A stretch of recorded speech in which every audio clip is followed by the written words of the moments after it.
नमस्कार दोस्तों, स्वागत है आपका आरजे स्मार्ट क्लास में। आज हम एनसीईआरटी के सिलेबस पर आधारित ज्योग्राफी की क्लास शुरू कर रहे हैं और आज हम ज्योग्राफी की क्लास 6 के चैप्टर 4 के सभी महत्वपूर्ण प्रश्नों पर डिस्कस करेंगे। किसी भी एग्जाम में सभी प्रश्न एनसीईआरटी से ही पूछे जाते हैं, तो इसलिए इन प्रश्नों को आप ध्यान से पढ़िएगा। एग्जाम में आपको बिल्कुल ऐसे ही प्रश्न देखने को मिलेंगे। वीडियो बढ़िया लगे तो लाइक और शेयर जरूर करिएगा और चैनल को पहली बार देख रहे हैं तो सब्सक्राइब भी कर लीजिएगा। तो चलिए शुरू करते हैं। सबसे पहला जो पॉइंट है वो है कि we have learned in the previous chapter about the advantages of a globe. हम पिछले अध्याय में ग्लोब के महत्व के बारे में पढ़ चुके हैं। अगर आपने वो वीडियोस नहीं देखे हैं तो डिस्क्रिप्शन में लिंक दिए हुए हैं, वहां पे जाके आप जो है उन वीडियोस को देख सकते हैं। तो उससे ग्लोब जो है वो आपको एकदम क्लियर हो जाएगा। ठीक है, तो the globe has limitation. Globe में हमें पता है कि अध्ययन की कुछ सीमाएं होती हैं। ग्लोब में हम जो है किसी अगर हम अपने शहर को या फिर गांव के बारे में ज्यादा डिटेल देखना चाहते हैं तो हम उसको ग्लोब में नहीं देख सकते। और आपको ये पता होगा जो ग्लोब है वो जो है मिनिएचर है हमारी रियल अर्थ का। A globe can be useful when we want to study the earth. जब हम पूरी पृथ्वी का अध्ययन करना चाहते हैं तब ग्लोब हमारे लिए काफी उपयोगी साबित होता है। When we want to study only a part of earth as about our country, states, districts, towns and villages, we use maps। जब हम पृथ्वी के केवल एक भाग जैसे अपने देश, राज्यों, जिलों, शहरों तथा गांवों के बारे में अध्ययन करना चाहते हैं तो यह हमारे लिए उतना उपयोगी नहीं होता है। A map is a representation or a drawing of the Earth's surface or a part of it drawn on a flat surface according to a scale, but it is impossible to flatten a round shape completely। मानचित्र को पृथ्वी की सतह या इसके एक भाग का पैमाने के माध्यम से चपटी सतह पर खींचा गया चित्र होता है, लेकिन एक गोलाकार सतह को पूरी तरह से चपटा नहीं किया जा सकता है। ठीक है, तो इसलिए हमें दोनों चीजों की आवश्यकता होती है, ग्लोब की भी और मैप्स की भी। अगर हम पूरी अर्थ जो है उसके बारे में डिटेल देखना चाहेंगे तो फिर हमारे लिए ग्लोब यूजफुल है, लेकिन अगर हम किसी एक सिटी के या फिर किसी जो है विलेज के बारे में अगर ज्यादा डिटेल देखना चाहते हैं तो फिर हमें वहां पर मैप का यूज करना पड़ेगा। ठीक है, we find that map are useful to us for a various purpose. मानचित्र हमारी जो है वो विभिन्न जरूरतों के लिए आवश्यक होते हैं। A map shows a small area and a few facts, and another map may contain as many facts as a big book। अब कुछ मानचित्र जो है वो एक छोटे क्षेत्र को एवं कुछ जो है तथ्यों को ही दर्शाते हैं, एवं कुछ मानचित्र जो है वो इस प्रकार के होते हैं कि वो एक बड़ी किताब की तरह होते हैं। यानी कि जैसे किताब में बहुत सारे फैक्ट्स दिए होते हैं तो वैसे ही उन मैप में बहुत सारे फैक्ट्स जो है वो दिए होते हैं। ठीक है, When many maps are put together, we get an atlas। जब बहुत से मानचित्रों को एक साथ रख दिया जाता है तब इसको एटलस कहा जाता है। ठीक है, याद रखेंगे, जब बहुत से मानचित्रों को मैप्स को एक साथ रख दिया जाता है तब उसको एटलस कहा जाता है। Atlas are of various size measurements drawn on different scales. Atlas जो है वो विभिन्न प्रकारों एवं पैमाने से खींची गई मापों पर आधारित होता है। Maps provide more information than a globe. मानचित्रों से एक ग्लोब की अपेक्षा हमें अधिक जानकारी प्राप्त होती है। ठीक है, तो याद रखेंगे मानचित्रों में जो है वो ग्लोब की अपेक्षा जो है वो ज्यादा डिटेल जो है वो दी होती है।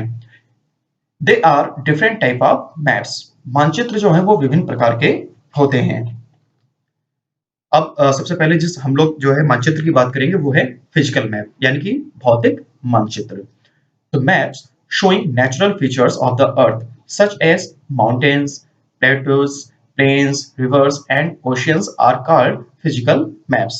तो पृथ्वी की प्राकृतिक आकृतियों जैसे पर्वतों, पठारों, मैदानों, नदियों, महासागरों इत्यादि को दर्शाने वाले जो मानचित्र है उसे भौतिक मानचित्र कहा जाता है। ठीक है, अब एग्जाम में जब क्वेश्चन आएंगे तो आपसे ये पूछा जाएगा कि वो मानचित्र जो पर्वतों को दर्शाता है वो किस प्रकार का मानचित्र होता है, तो आपको पता है कि वो फिजिकल मैप या फिर भौतिक मानचित्र होता है। तो इसी प्रकार के बहुत सारे जो क्वेश्चंस हैं वो आपको एग्जाम में देखने को मिलेंगे। ठीक है, नेक्स्ट जो है वो है पॉलिटिकल मैप्स, यानी कि राजनीतिक मानचित्र।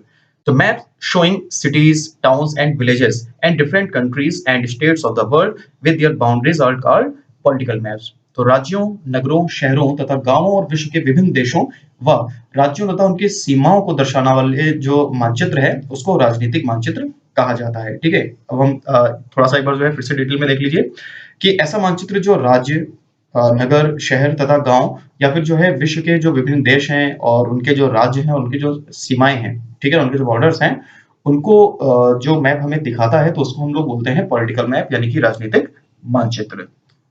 अगला मैप है थीमेटिक मानचित्र, ठीक है, थीमेटिक मैप्स यानी थीमेटिक मानचित्र। तो some maps focus on specific information such as roads maps, rainfall maps, maps showing distribution of forest and industries are known as thematic maps। तो कुछ मैप ऐसे हैं ना जो हमें विशेष जानकारी प्राप्त करते हैं, जैसे सड़क का मैप होगा, ठीक है, सड़क मानचित्र होगा, वर्षा का मानचित्र होगा, वनों का मानचित्र होगा एवं उद्योगों के वितरण दर्शाने वाला मानचित्र होगा।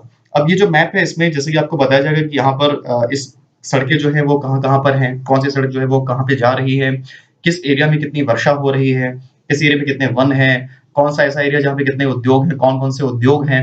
तो इनकी जो डिटेल जो हमें मैप देता है उस मैप को हम लोग बोलते हैं थीमेटिक मैप या फिर कि थीमेटिक मानचित्र। अब हम आगे बढ़ते हैं। There are 3 component of maps. अगर पूछा जाए कि मैप के कितने कंपोनेंट होते हैं, मैप के कितने घटक होते हैं, तो याद रखेंगे मैप के 3 घटक होते हैं। किसी भी मैप में आपको 3 जो है कंपोनेंट्स मिलेंगे। नंबर 1 डिस्टेंस यानी कि दूरी, नंबर 2 डायरेक्शन यानी कि दिशा और नंबर 3 है सिंबल यानी कि प्रतीक। ठीक है, अब एग्जाम में प्रश्न पूछा जाएगा कि मानचित्र के कितने घटक होते हैं, तो आपको पता होना चाहिए मानचित्र के 3 घटक होते हैं, ठीक है, डिस्टेंस, डायरेक्शन एंड सिंबल। सबसे पहले हम लोग बात करते हैं डिस्टेंस के बारे में। तो मैप और drawings which reduce the entire world or a part of it to fit on a sheet of paper। तो मानचित्र जो है वो एक आरेखण होता है जो कि पूरे विश्व या उसके एक भाग को छोटा कर कागज के एक पन्ने पर दर्शाया जाता है, ठीक है। नेक्स्ट पॉइंट है map are drawn to reduce scales but this reduction is done very carefully so that the distance between the place is real. तो आपको पता है जो मानचित्र है, ठीक है ना, वो जो रियल एरिया है उसका जो है छोटा रूप होता है, लेकिन जो ये मानचित्र है ये छोटे पैमाने पर खींचे जाते हैं, लेकिन इसे इस तरह से छोटा किया जाता है ताकि स्थानों के बीच की जो दूरी है वो वास्तविक रहे, ठीक है ना, इस चीज का हम ध्यान रखेंगे। मैप को इस प्रकार से बनाया जाता है कि जो स्थानों के बीच की दूरी है वो जो है वो वास्तविक दूरी के बराबर ही रहे। It can only be possible when a small distance on paper represent a large distance on the ground। यह तभी संभव हो सकता है जब कागज पर एक छोटी दूरी स्थल की बड़ी दूरी को व्यक्त करती हो। अगला पॉइंट है scale is the ratio between the actual distance on the ground. पैमाना जो है वो स्थल पर वास्तविक दूरी तथा मानचित्र पर दिखाई गई दूरी के बीच का अनुपात होता है। तो स्केल की मदद से जो है हम जो बड़ी दूरी है उसको मैप में छोटी दूरी के रूप में दर्शा सकते हैं, लेकिन वो जो स्केल है वो जितनी दो स्थानों के बीच में रियल में डिस्टेंस होगी सेम वही डिस्टेंस जो है वो आपको स्केल की मदद से मैप में भी दिखाई जाएगी। If we know the scale we calculate the distance between any two places on a map. अब यदि आपको पैमाने की जानकारी है तो आप मानचित्र पर दिए गए किसी भी दो स्थानों के बीच की दूरी का पता जो है वो लगा सकते हैं। अगला जो कंपोनेंट है वो है डायरेक्शन यानी कि दिशा। Map contains an arrow mark with their letter N at the upper right corner. तो अगर आपने मानचित्र देखा होगा, कोई भी मैप देखा होगा, तो उसमें ऊपर दाहिनी तरफ एक तीर का निशान होता है और जिसके नीचे जो है एन लिखा होता है। एन का मतलब है नॉर्थ यानी कि उत्तर, ठीक है, उत्तर दिशा की यहाँ पे बात हो रही है। तो this arrow shows the north direction and it is called the north line. तो ये जो तीर का निशान है ये उत्तर दिशा को दर्शाता है एवं इसे उत्तर रेखा कहा जाता है, ठीक है। अब मैप में जो है हमेशा जो नॉर्थ है वो ऊपर की ओर ही माना जाता है, तो इसका एक सबसे बड़ा रीजन ये है कि जब हम मैप की तरफ खड़े होते हैं, ठीक है ना, तो अगर अपना फेस भी हम नॉर्थ की तरफ माने तो मैप का जो लेफ्ट है और मैप का जो राइट है वो बिल्कुल ठीक वैसा ही होगा जैसा हमारा लेफ्ट और राइट होता है। जैसे कि आप सपोज करिए कि आप इंडिया का मैप देख रहे हैं, तो इंडिया के मैप में अगर आपने देखा कि एन ऊपर की ओर है तो आप अगर जो है उसी की तरफ अपना फेस करके खड़े हुए हैं तो जिस तरफ आपका राइट है तो उस तरफ अगर आप मैप में देखेंगे तो इंडिया के राइट वाली कंट्रीज होंगी जैसे कि नेपाल या फिर चाइना। अगर आप लेफ्ट में देखेंगे तो अगर आप अपने लेफ्ट में देखते हैं तो वही इंडिया का भी लेफ्ट होगा और उस तरफ आपको पाकिस्तान, अफगानिस्तान ये सब कंट्रीज जो है वो दिखेंगी, ठीक है। तो यही रीजन है नॉर्थ को हमेशा मैप में ऊपर मानने का। There are 4 major directions east, west, north and south and they are called cardinal points. तो पूरब, पश्चिम, उत्तर एवं दक्षिण ये जो है 4 मुख्य दिशाएं होती हैं एवं इनको प्रधान दिग्बिंदु कहा जाता है। There are 4 intermediate direction. अब इसके अतिरिक्त जो है वो बीच की 4 दिशाएं होती हैं, ठीक है। जैसे कि आपने अब ये देखा ईस्ट, वेस्ट, नॉर्थ और साउथ, तो ये जो है जो मेन डायरेक्शन है। इसके अलावा कुछ इंटरमीडिएट डायरेक्शन भी होती हैं जो इनके बीच में होंगी, ठीक है ना। जैसे कि आपने देखा होगा नॉर्थ ईस्ट, साउथ ईस्ट और आपका जो है साउथ वेस्ट या फिर नॉर्थ वेस्ट, इस तरीके से, ठीक है ना। तो ये जो है आपकी इंटरमीडिएट डायरेक्शंस होती हैं। नेक्स्ट पॉइंट है कि we can locate any place more जो है accurately with the help of these intermediate directions. इन बीच वाली दिशाओं की मदद से किसी भी स्थान की जो सही स्थिति है उसका पता जो है वो लगाया जा सकता है। मैप का जो अगला कंपोनेंट है वो है सिंबल्स यानी कि प्रतीक। तो it is the third important component of A map. तो यह किसी भी मानचित्र का तीसरा प्रमुख घटक होता है। It is not possible to draw on a map the actual shape and size of features such as buildings, roads, bridges, and railway lines. So they are shown by using certain letters, shades, colors, pictures, and lines. अब अगर हम लोग map की बात करें या फिर मानचित्र की बात करें तो किसी भी मानचित्र पर वास्तविक आकार एवं प्रकार में विभिन्न आकृतियों जैसे भवन, कोई बिल्डिंग है, ठीक है ना, सड़क, पुल या फिर रेल की जो पटरी है, तो इनको मैप में नहीं दिखा सकते वास्तविक रूप में। तो इनके लिए हम लोग जो है कुछ अक्षर हैं या फिर कुछ छाया है यानी कि शेडो हैं, कुछ कलर्स हैं, कुछ पिक्चर्स हैं या फिर कुछ जो लाइंस हैं उनका उपयोग करते हैं और उनसे इनको दर्शाते हैं। These symbols give a lot of information in a limited space. तो ये जो प्रतीक हैं ये कम स्थान में अधिक जानकारी जो है वो हमें प्रदान करते हैं। अब मैप में ज्यादा स्पेस नहीं होता है डिटेल देने के लिए, तो इसीलिए अगर हम लोग इनको बिल्डिंग्स वगैरह को इन सब चीजों को मैप पे बनाने लगे तो हमारा मैप जो है वो बहुत ही बड़ा हो जाएगा, ठीक है ना। तो कम स्पेस में और जो है ज्यादा जानकारी देने के लिए, ज्यादा इंफॉर्मेशन देने के लिए हम लोग इन सिंबल्स का यूज करते हैं। With the use of these symbols, map can be drawn easily and are simple to read even if you don't know the language of an area and therefore cannot ask someone for directions. You can collect information from maps with the help of these symbols. अब इन प्रतीकों का इस्तेमाल करके, ठीक है ना, मानचित्र को आसानी से बनाया जा सकता है तथा इनका अध्ययन करना भी आसान होता है। अगर आप एक क्षेत्र की भाषा को नहीं जानते हैं, ठीक है ना, अगर आप इस क्षेत्र की भाषा को नहीं जानते हैं तथा आप किसी से दिशाओं के बारे में पूछ भी नहीं सकते हैं, ठीक है ना। मान लीजिए आप किसी ऐसी जगह पे गए जहाँ की लैंग्वेज आपको नहीं आती है, ठीक है, तो फिर आप वहाँ के मैप के बारे में लोगों से कैसे बात करेंगे, ठीक है, क्योंकि आपको वहाँ की लैंग्वेज ही नहीं आती।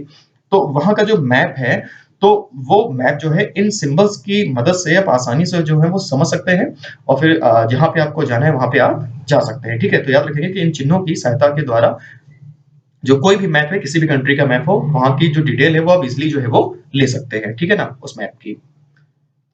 नेक्स्ट पॉइंट है कि there is an international agreement regarding the use of this symbols. अब इन प्रतीकों के उपयोग के संबंध में एक अंतरराष्ट्रीय सहमति है। जैसे मान लीजिए आप इंडिया में हैं तो इंडिया में हिल को दिखाने के लिए जो सिंबल यूज हो रहा है, तो जो यूएसए का मैप होगा तो वहां भी हिल को दिखाने के लिए उसी सिंबल का यूज होगा। तो ये इंटरनेशनल एक एग्रीमेंट है ताकि जो है किसी भी देश का मैप समझने में जो है किसी को कोई दिक्कत ना हो।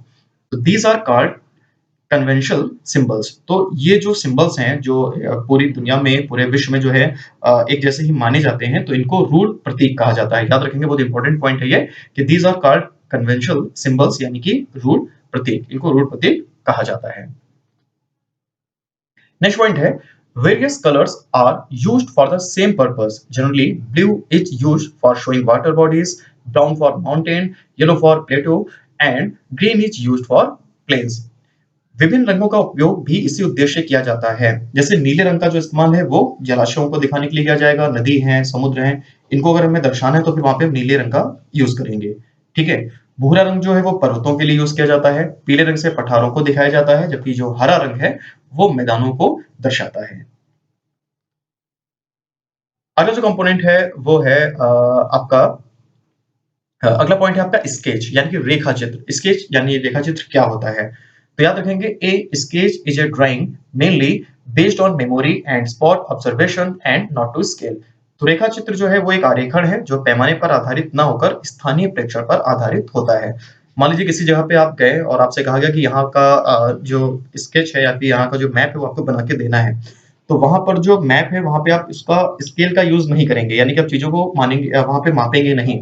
मान लीजिए किसी आप ऐसी जगह पे गए जहाँ पे रेलवे लाइन है, सड़क है, कुछ पुल है, कुछ तालाब है, कुछ नदियां हैं, कुछ घर हैं, ठीक है ना, तो उनका अगर आपको मैप बना के देना है अपनी मेमोरी से तो फिर आप जो है प्लेन पेपर पे बना के दे सकते हैं, लेकिन वहां पे जो वास्तविक दूरी है तो उसको आप उस रेखा चित्र में आप नहीं दर्शा सकते क्योंकि आपने वहां पे उनको स्केल नहीं किया हुआ है। तो ऐसा जो मैप है उसको हम लोग रेखा चित्र या फिर स्केच बोलते हैं। Sometimes a rough drawing is required of an area to tell where a particular place is located with respect to other places. तो किसी क्षेत्र के कच्चे आरेखन की आवश्यकता हमें इसलिए होती है कि वहां का जो एक स्थान है वो दूसरे स्थान का सापेक्ष किस दिशा में स्थित है, ठीक है ना, किस रोड पे स्थित है, तो इसको बताने के लिए हमें जो है इस स्केच की आवश्यकता होती है।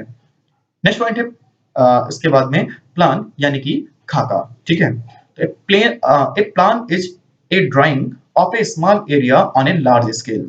अब जो है खाका क्या है कि एक छोटे क्षेत्र का बड़े पैमाने पर खींचा गया जो रेखा चित्र है उसे खाका कहा जाता है। एक छोटा सा एरिया है और उसका जो स्केच है वो अगर आप जो है बड़े पैमाने पर काफी जो है बड़े पेज पर उसको बनाते हैं तो उसको जो है प्लान या फिर खाका कहा जाता है। A large scale map gives lots of information, but there are certain things which many sometimes want to know. For example, the length and breadth of a room, which cannot be shown in a map. अब एक बड़े पैमाने वाले मानचित्र से हमें बहुत सी जानकारियां प्राप्त होती हैं, लेकिन कुछ ऐसी जानकारियां भी होती हैं जिनको हम जानना चाहते हैं और जो मैप में नहीं दर्शाई जा सकती, जैसे किसी कमरे की लंबाई एवं चौड़ाई, ठीक है ना, किसी पुल की लंबाई, तो इनको हम मानचित्र में नहीं दिखा सकते। तो at that time we can refer drawings drawn to scale called a plan. तब हम लोग बड़े पैमाने वाले एक रेखाचित्र जो है उसको खींच सकते हैं, जिसे क्या कहा जाता है, जिसे खाका कहा जाता है। तो फ्रेंड्स, अगर आपको वीडियो पसंद आए तो हमारे चैनल को सब्सक्राइब करना ना भूलें, वीडियो को लाइक करें ताकि हम इस तरह के और वीडियोस बनाते रहें, और अब इस वीडियो को फेसबुक एवं व्हाट्सएप पर भी शेयर कर सकते हैं। आपकी वीडियो कैसा लगा कमेंट में जरूर बताएं। तो आज के लिए इतना ही, देखते रहिए आरजे स्मार्ट क्लास। धन्यवाद।